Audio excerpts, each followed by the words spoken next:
Hello everyone, and welcome back to Review Toucan, my little one. And I want to send greetings to all of you around the world. Thank you so much for always showing us love and walking alongside us.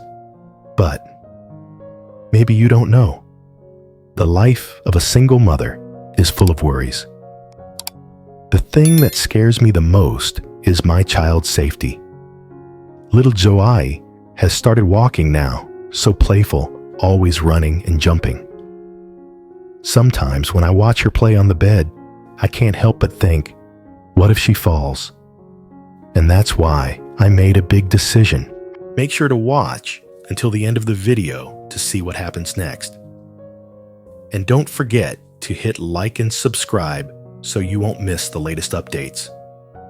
When I was working, sometimes chopping vegetables, sometimes cooking in the kitchen, one thought kept echoing in my mind. What can I do to keep my baby safe?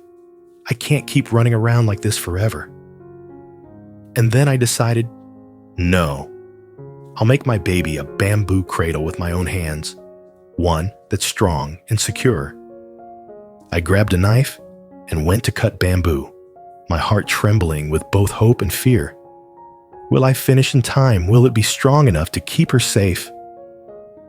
Thankfully, little Joai was still fast asleep. I whispered softly, "Oh, thank goodness. While you sleep, Mommy will build your cradle." But my friends, life never goes exactly the way we plan. Just when I thought everything was safe, something unexpected happened. Joai woke up, her eyes opened wide and sparkling. Her lips curled into a tiny smile as if she had just dreamed something sweet. I gently placed a small bag in her hands so she could have her own little world to play with while I turned back to my work. The bamboo pieces lay scattered on the ground. I worked hard arranging and measuring them, determined to turn them into a cradle that was spacious and sturdy, a place where Joai could crawl, roll, and reach out toward the whole sky of childhood. I bent down the smell of freshly cut bamboo, still raw and earthy. Each rough piece against my hands carried a promise. Every time I tightened a joint, it felt like adding another note to the first song of my child's life. The space around us grew quiet, only the sound of my heartbeat and Joai's soft breathing, sometimes joined by the jingling sound of her little toy bag. And then just as I was still fumbling with the work, the familiar figure of Nam appeared at the door.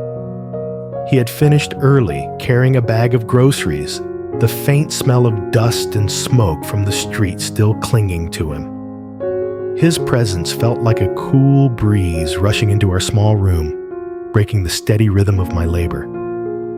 He set the bag down, his eyes pausing on the half-finished cradle. In his gaze, I caught a flicker of surprise, a touch of admiration, and a quiet warmth. In that moment, I felt small, yet strangely strong. Between the sound of bamboo rubbing together, the faint scent of fresh rice wafting from the grocery bag, and little Joai's soft babbling, a simple happiness began to spread, filling every corner of the room. Nam's arrival was like an unexpected turning point in the quiet routine of our lives. From being just one pair of thin, tired hands holding everything together, I suddenly had a steady shoulder beside me, an arm willing to share the weight. The small room seemed to grow wider, brighter, as if the sunlight itself had poured in to witness something beginning to change. Nam didn't hesitate. The office shirt he had just worn was quickly replaced by an everyday look. Sleeves rolled high, back bent, slightly eyes focused. We stood side by side, careful yet eager, planning a safety strategy. The cradle had to be placed right under the kitchen area close to where I worked, so every movement of little Joai would be within sight. and it had to be sturdy, like a tiny fortress for her childhood.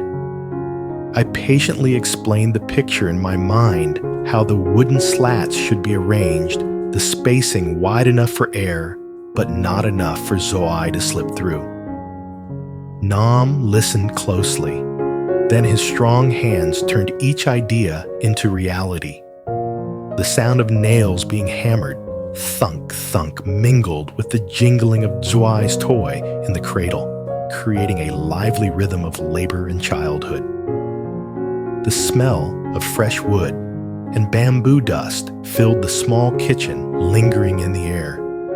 We put all our energy into building the cradle, each bamboo slat going up like a wall of protection.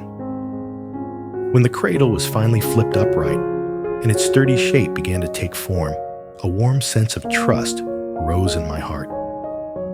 From now on, Zoai would have a safe space to grow a wooden embrace, holding her through her earliest days. But the work didn't stop there. As Nam tightened the last bamboo braces, the kitchen filled with its own kind of rhythm. Right next to the half-finished cradle, a tray of fresh vegetables lay spread out. He washed each bundle with steady hands, water splashing cool and clear. I was busy with the rice pot and the sizzling oil in the pan while he moved, quickly mixing spring rolls, the rich aroma of meat and spices filling the kitchen, the sound of the chopping board, the pots and pans and the hammer-striking nails blended into a symphony of everyday life. On one side, a small project built for a child's safety. On the other, a family meal being prepared for warmth and comfort. And in the middle of it all, I realized Nam's presence wasn't just about helping. It was about companionship, an invisible hand to hold, making me feel less alone, bringing new life and warmth into our small home. At last, the cradle was finished sturdy and neat, the result of both effort and love. Right then I carried Zoai over and placed her inside. It was her new little world, a space small in size, but full of safety and love. The moment she laughed, her eyes squinting with joy, her tiny hands waving in the air, I knew every bit of work had been worth it. That smile was like approval, like a sweet gift for both of us. Zoai bounced excitedly inside the cradle, touching the bamboo rails, rolling to one side, then popping back up to sit. The kitchen, noisy just moments before, suddenly felt calm and peaceful, because now I knew my child had a safe place to play, and I could cook, work, and live our daily moments without constant fear. The cradle isn't just wood nails and bamboo slats. It's peace of mind. It's a shield for Zoai's fragile childhood, and for me, it's a breath of fresh air, a sense of relief I hadn't felt in so long. Today, in the middle of a stormy weather and endless worries, I finally found something solid to hold on to. Lunch was simple, yet full of meaning. The rain tapped steadily outside the porch, while inside the warmth of freshly cooked food and the scent of soft rice filled the air. We sat together, sharing ordinary stories about my health after all the exhaustion, about small plans for the future, like adding another wall to the kitchen or fixing up the bathroom. These weren't fancy conversations, nothing grand, but so sincere they touched the deepest part of my heart. On that rainy day, while the storm still rumbled outside, I felt my heart quiet down with gratitude. Grateful for the little cradle, grateful for the hands that helped me, and grateful for this very moment when a mother, her child, and an unexpected companion sat together warm like a family. As the afternoon went on and the rain began to ease, Zoai's eyes grew heavy. She gently lay back in her brand new cradle, her steady breathing like a sweet lullaby. The small room fell silent. broken only by the sound of raindrops rolling off the roof. It was the perfect signal that a busy, meaningful morning had come to a close. Nam got ready to leave. I walked him to the door, still carrying the warmth of the day's emotions in my heart. The path ahead was muddy and slippery, forcing him to leave his motorbike far away and walk. His footsteps slowly disappeared into the rain, but the memory of his presence lingered in our little home, a gesture of true kindness, a heart so simple, yet so precious. The journey for me and little Zoe is surely still long, with many challenges waiting ahead. But today became a beautiful milestone. With the clumsy hands of a mother and the support of a friend, we built a small but sturdy fortress, a place where Zoe can grow up safe and carefree. The cradle isn't just an object. It's a symbol of trust and hope.